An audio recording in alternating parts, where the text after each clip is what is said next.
Jorge Orlando Melo es un historiador muy importante en Colombia y con este libro él trata de sintetizar la historia de Colombia desde las culturas precolombinas hasta nuestros días.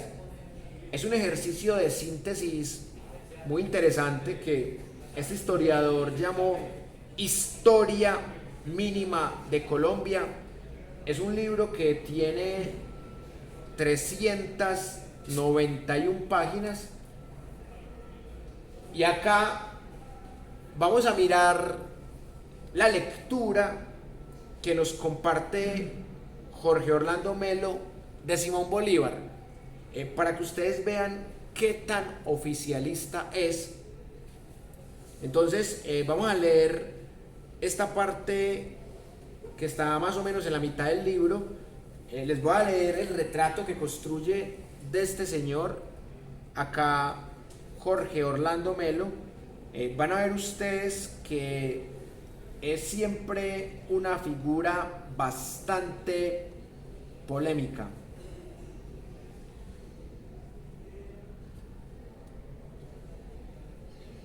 Acá está un párrafo que retrata lo que él piensa del señor Simón Bolívar.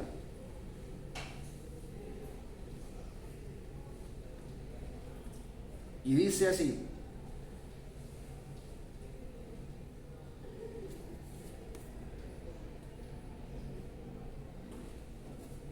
cuando cayó el gobierno independiente, grupos pequeños de soldados patriotas huyeron a los llanos orientales y formaron guerrillas que sobrevivieron de 1816 a 1818. Es interesante que utilice el concepto de guerrilla, porque no es anacrónico. En esta época ya se podía utilizar. El concepto de guerrilla nace a principios del siglo XIX con las invasiones napoleónicas. Si hubiese utilizado el concepto de guerrilla en el siglo XVIII, en la época de la rebelión de los comuneros, sí sería anacrónico. En este año, Bolívar ya había formado un ejército de llaneros en las riberas del Orinoco y en vez de atacar Caracas, que tenía un ejército español fuerte, decidió unirse a los grupos de los llanos encabezados por Francisco de Paula Santander. En 1819 sorprendieron a las tropas españolas que controlaban Tunja y El Socorro, cruzando la cordillera por una ruta juzgada imposible y atacándolos cerca de Sogamoso. En dos batallas, en julio en Pantano de Vargas y agosto, derrotaron al ejército español. La batalla decisiva fue la de Boyacá, el 7 de agosto de 1819, que esa batalla la vamos a estudiar en las próximas clases. Este triunfo permitió ocupar Bogotá y llevó a que Bolívar, para darle significación política, convocara para diciembre de ese año un congreso en el Orinoco, en Angostura, donde se constituyó la República de Colombia. Usaba el nombre propuesto en 1806 por Francisco Miranda para toda la América independiente, para un estado que según Bolívar debía incluir el territorio del virreinato. Caracas, Bogotá, Quito y Panamá. Bolívar fue elegido presidente y el neogranadino Francisco Antonio Sea vicepresidente. Los patriotas organizaron el gobierno en Bogotá, pero según bajo control español, Santa Marta, Cartagena, Antioquia y Cauca, Pasto, Caracas y Quito, en 1819 y en 1820, las tropas patriotas recuperaron Antioquia y Cauca, y después de un armisticio en 1820, entre 1821 y 1823, Cartagena y Santa Marta hicieron la campaña que consagró la independencia de Venezuela. En 1821, el Congreso, que se reunió en Cúcuta, aprobó la Constitución de la República de Colombia, con delegados de Nueva Granada y Venezuela. Esta constitución definió un orden republicano, una palabra que se usó en las 2 primeras décadas del siglo XIX para indicar un régimen no monárquico, representativo y con elección de autoridades por los ciudadanos. También estableció un sistema liberal basado en el reconocimiento de los derechos naturales de los individuos y la protección de estos de la arbitrariedad de las autoridades. El Estado estaba dividido en poderes independientes y limitados, siguiendo la visión de Montesquieu: legislativo, ejecutivo y judicial. Yo esta historia la llamo historia tibia, porque no es la historia patria, no es la historia donde no, es que Simón Bolívar era lo máximo, un salvador, pero tampoco es un discurso antihegemónico, en donde muestran la cara oscura a cabalidad de Simón Bolívar. Entonces, acá podemos ver una historia que es muy académica, pero que es tibia porque no habla, por ejemplo, de la parte oscura de Bolívar, bueno, y tampoco va de la mano con esa historia de grandes héroes, de grandes patriotas. Es una historia muy apegada a los hechos que no tienen discusión. Y claro, es una mirada bastante respetable, pero que también vale contrastarla con otras miradas. Entonces, vamos a contrastarla con la mirada de este escritor llamado Fernando González, el filósofo de Envigado, que tiene esta obra llamada Mi Simón Bolívar. Entonces, acá voy a leerles los mismos hechos, pero ya con una visión de historia patriótica, de Bolívar es lo máximo, Bolívar es un salvador. Y esta es la historia que más ha gustado en diferentes momentos de la escritura, de la narrativa nacionalista. Voy a leerles un párrafo también de este libro para que ustedes noten la diferencia entre lo que es un Simón Bolívar tibio y lo que es un Simón Bolívar totalmente construido desde la idolatría. Voy a mostrarles la parte que me parece más fanática. Y está por aquí cerca a la batalla de Boyacá. Bueno, el tipo cita todo el discurso de Angostura y después de citarlo dice lo siguiente. Póngale mucho cuidado.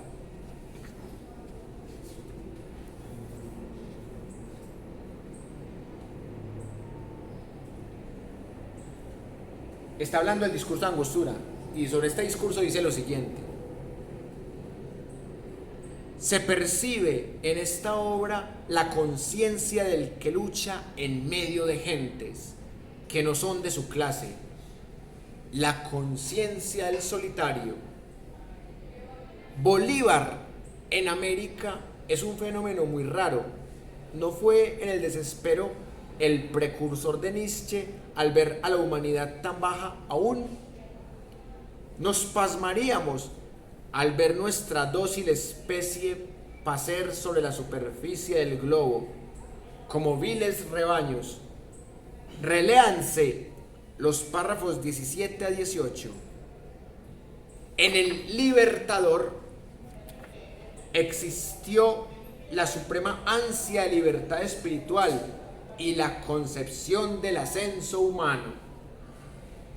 No tuvo ni un semejante. Todos aceptaban sus ideas. sin comprenderlas, movidos por el halago y por la atracción, tuvo que mover a cada uno, apoyándose en sus pasiones.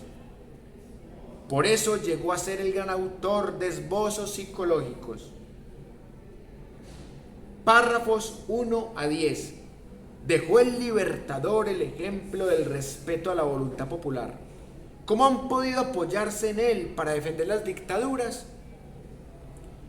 En los párrafos 11 a 16 y en los 24 y 25 hizo el análisis de Suramérica, étnica, política y socialmente. Pueblo híbrido, europeo, indio, africano, sometido al triple yugo de la ignorancia, la tiranía y el vicio.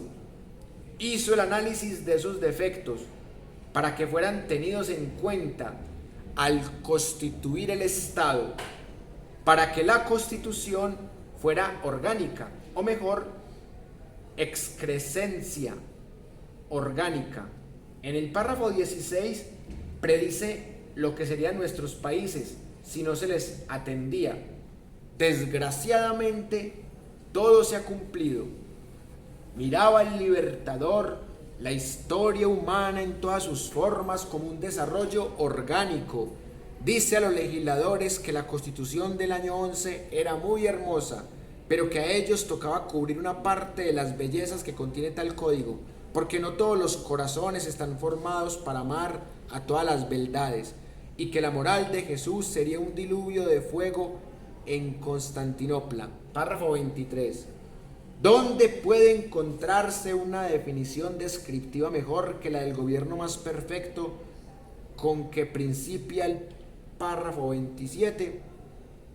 Propone un gobierno orgánico, un ejecutivo unitario y fuerte, un legislativo poderoso, una judicatura independiente, para corregir los abusos que sufría a causa de su origen vicioso en ese piélago de legislación española que, semejante al tiempo, recoge de todas las edades y de todos los hombres, así las obras de la demencia como las del talento.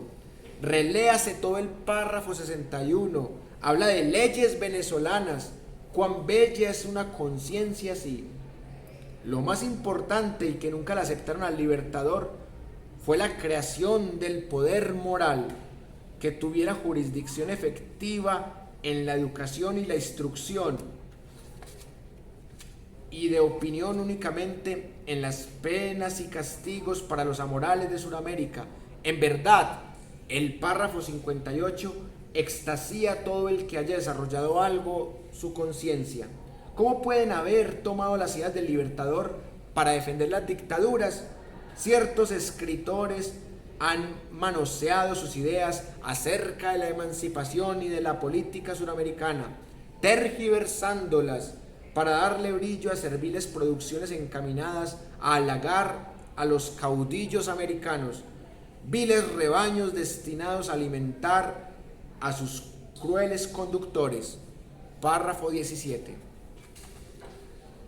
Es increíble que alguien tan intelectual como Fernando González haya escrito este texto en octubre de 1930,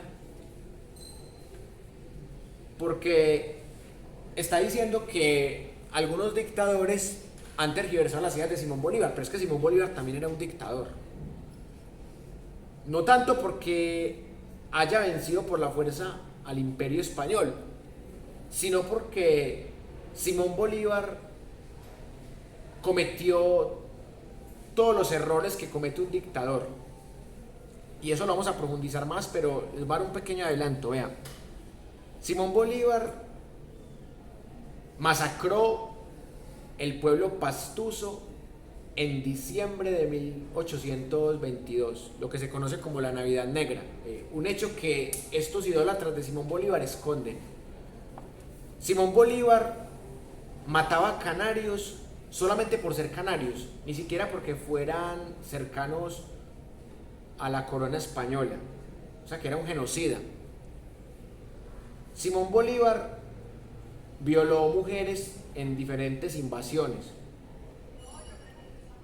Simón Bolívar se volvió dictador en el Perú, se hizo nombrar presidente vitalicio, pues, en el país que inventó él al separar el Perú en dos, el país Bolivia, el país de Bolívar. Se volvió dictador en Colombia al cerrar el Congreso porque no votó lo que él quería. Mató a cuanto opositor se le atravesó, acusó sin las pruebas suficientes a Santander de querer matarlo en la conspiración septembrina del 25 de septiembre de 1828. Simón Bolívar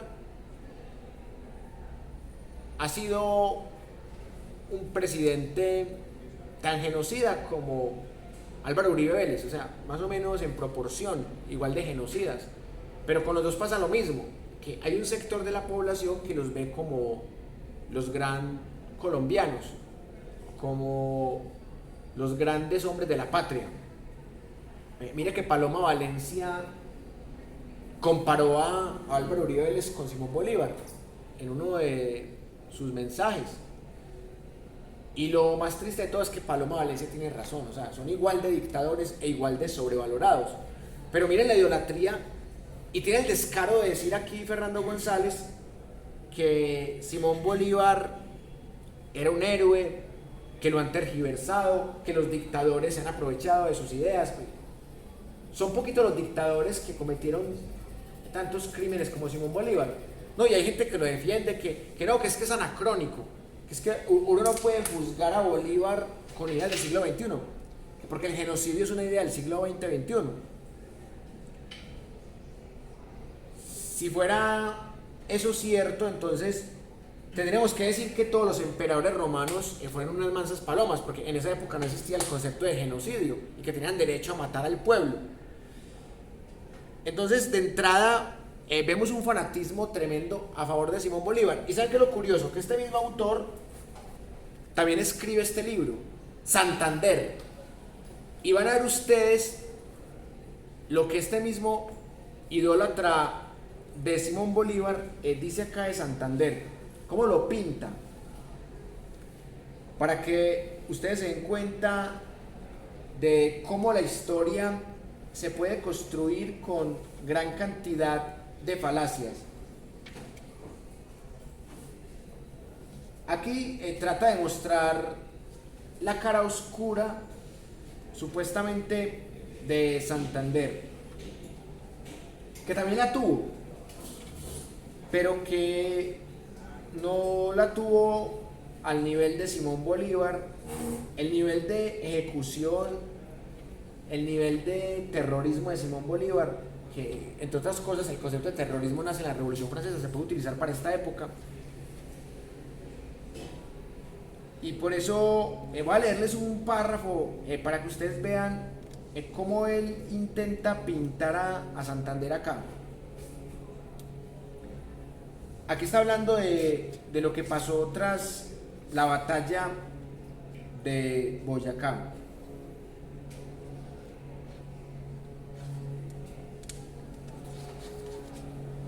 Y dice así: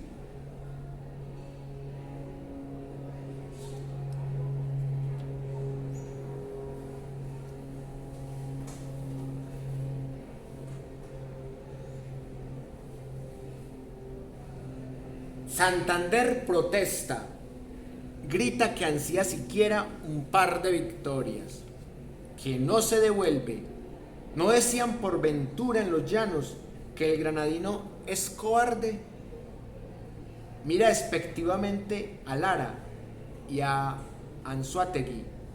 Este hombre airado y Lara ofendido dicen que el llanero pasará por donde pase el granadino. Gritos, parece que se fueran a las manos. El libertador sonríe y los apacigua. Los envía a consultar las tropas. Van, narran lo ocurrido.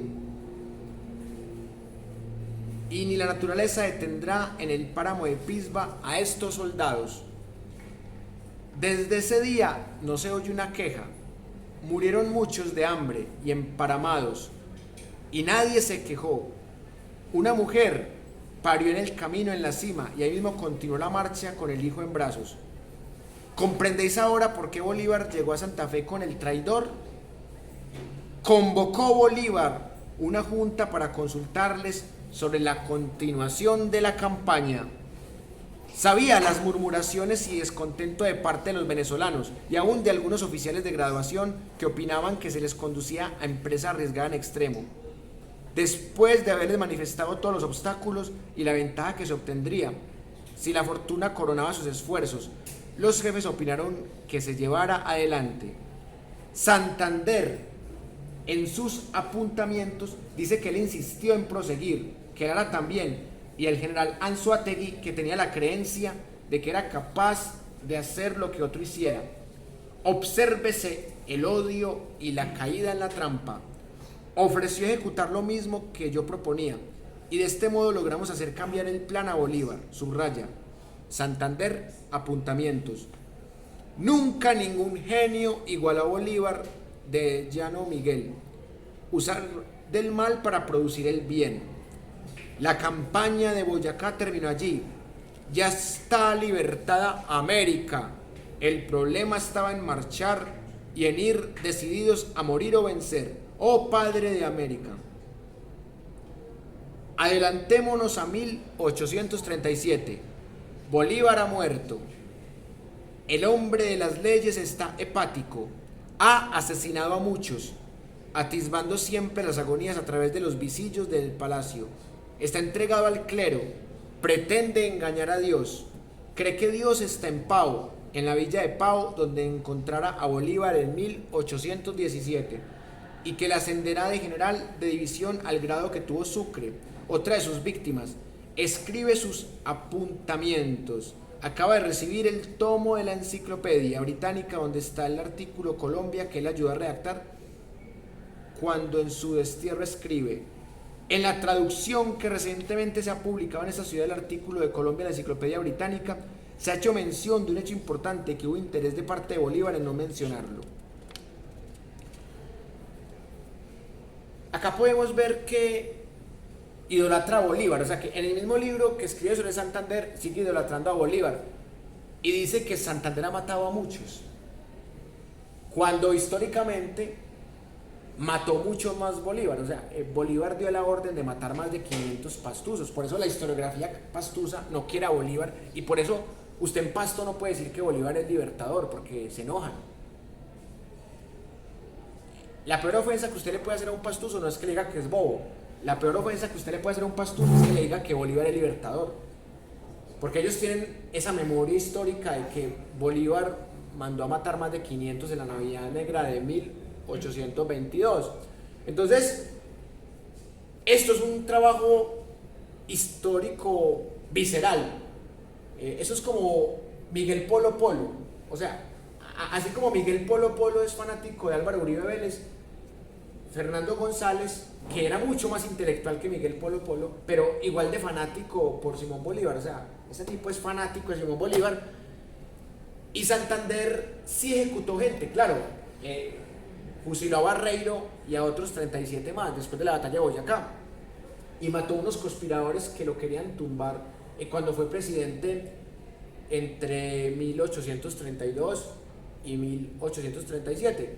Pero jamás Santander llegó al nivel de genocidio de Simón Bolívar. Jamás mató miles de canarios, jamás mató más de 500 pastuzos. Entonces dice que Santander mató muchos y que Santander es un traidor y que Santander no merece ni siquiera el Dios cristiano, católico, que Santander se aprovecha de la iglesia, que Santander es un manipulador, un mentiroso y otras cosas más.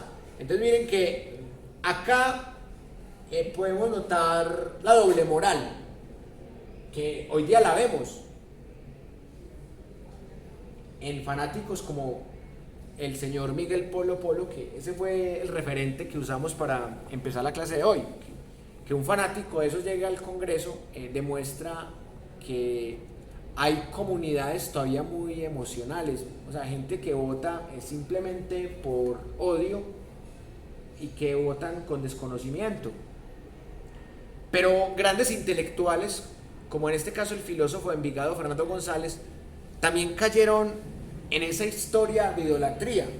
Estos dos libros tienen algunos hechos que son verdaderos, pero cuando estos libros falsifican la historia, cuando empiezan a idolatrar a estos personajes, y está bien que Santander merecía una crítica también, pero es demasiado exagerado en contra de Santander. Ustedes escuchan el discurso en Venezuela de Diosdado Cabello, y en estos días se está hablando mal de Santander. Estos idólatras chavistas de Bolívar también manejan este mismo discurso que manejaba por allá en 1930 Fernando González. Por eso es tan importante la crítica, para no caer en esos lugares comunes. Y yo sí prefiero esta historia, que es una historia tibia, pero por lo menos se centra en los hechos, se centra en los conceptos, nos habla de la economía, de la gastronomía, de la sociedad. Decía Voltaire en el siglo XVIII que el mayor enemigo del sustantivo es el adjetivo. Entonces, cuando uno utiliza muchos adjetivos cae en esa trampa, pero no solamente son los adjetivos, es la falsificación histórica, porque es que yo cómo puedo defender a Bolívar y decir que es un héroe y que los dictadores lo tergiversan, que Bolívar no era dictador, y decir que Santander mató a muchos cuando mató muchos más Bolívar. Entonces eso es lo que yo jamás voy a compartir, la falsificación de la historia.